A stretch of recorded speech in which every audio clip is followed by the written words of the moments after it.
Hi hello friends, నమస్తే. నేను మీ Shitan ma'am. Today special recipe chicken pulao. ఇది మా ఇంట్లో మా మమ్మీ చేసే స్పెషల్ రెసిపీ అండి. టేస్ట్ అయితే చాలా అంటే చాలా బాగుంటుంది. మీరు కూడా ఒకసారి తప్పకుండా ట్రై చేసి టేస్ట్ చేసి ఎలా వచ్చిందో కామెంట్ చేయండి.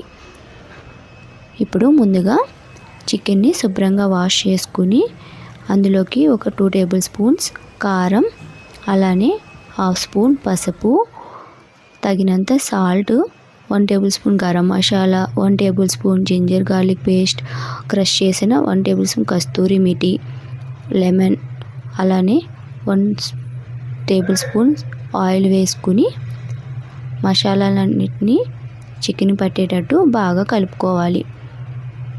దీన్ని ఇలా కలుపుకొని ఫ్రిడ్జ్లో 1 అవర్ పెట్టుకోవాలి. నెక్స్ట్ రైస్ని వాటర్ వేసి సోక్ చేసి ఒక హాఫ్ అన్ అవర్ పక్కన ఉంచుకోవాలి. నెక్స్ట్ స్టవ్ పైన కళాయి పెట్టుకుని ఆయిల్ వేసుకుని ఆయిల్ హీట్ అయ్యాక ఒక 2 దాల్చిన చెక్కలు, ఒక 2 స్టార్ ఫ్లవర్స్, యాలకులు ఒక 8 మొగ్గలు ఒక 8 వేసుకుని అనాస పువ్వు వేసుకుని కొద్దిగా సాజీరా వేసుకుని ఫ్రై చేసుకోవాలి. ఇవి ఫ్రై అయ్యాక ఒక 2 పెద్ద సైజు ఉల్లిపాయలని ఈ విధంగా కట్ చేసుకుని వేసుకోవాలి. ఒక 8 పచ్చిమిర్చి, అలానే తొక్క తీసిన వెల్లుల్లి రబ్బలు, అల్లం ముక్కలు వేసుకుని ఒకసారి బాగా కలుపుకోవాలి.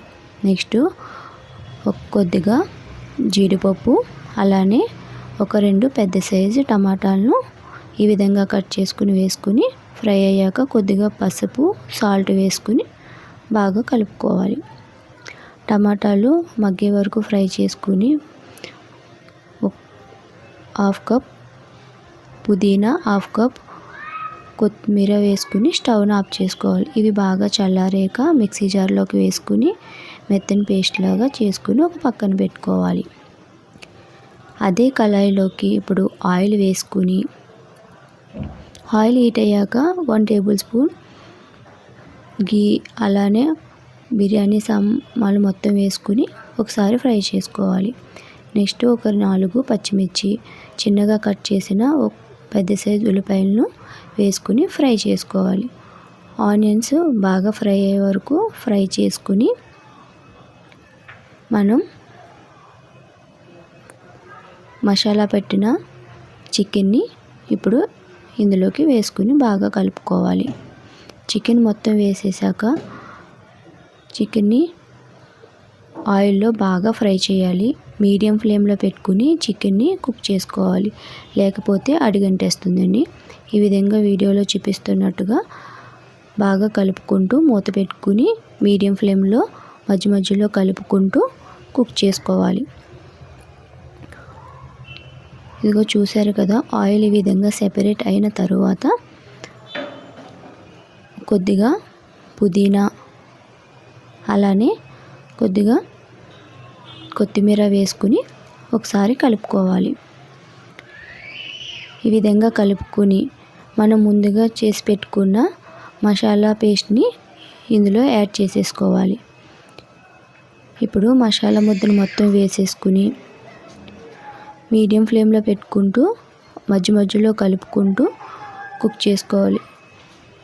చూస్తున్నారు కదా, ఇలా ఈ విధంగా కలుపుకుంటూ కుక్ చేసుకోవాలి. ఇప్పుడు మూత పెట్టేసి ఒక 10 మినిట్స్ మీడియం ఫ్లేమ్లో పెట్టుకుని కుక్ చేసుకోవాలి.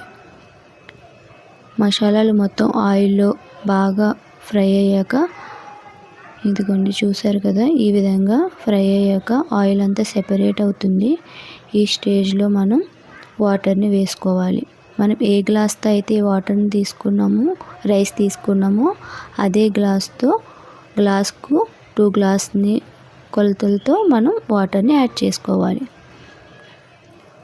వాటర్ వేసాక హై ఫ్లేమ్లో పెట్టుకుని బాయిల్ చేసుకోవాలి. ఇదిగోని చూసారు కదా, ఆ వాటర్ మొత్తం బాయిల్ అయిపోయింది. ఇప్పుడు మనం సాల్ట్ని అడ్జస్ట్ చేసుకోవచ్చు. ఒకసారి సాల్ట్ చూసుకొని ఇప్పుడు సరిపోతే కొద్దిగా సాల్ట్ వేసుకోవచ్చు.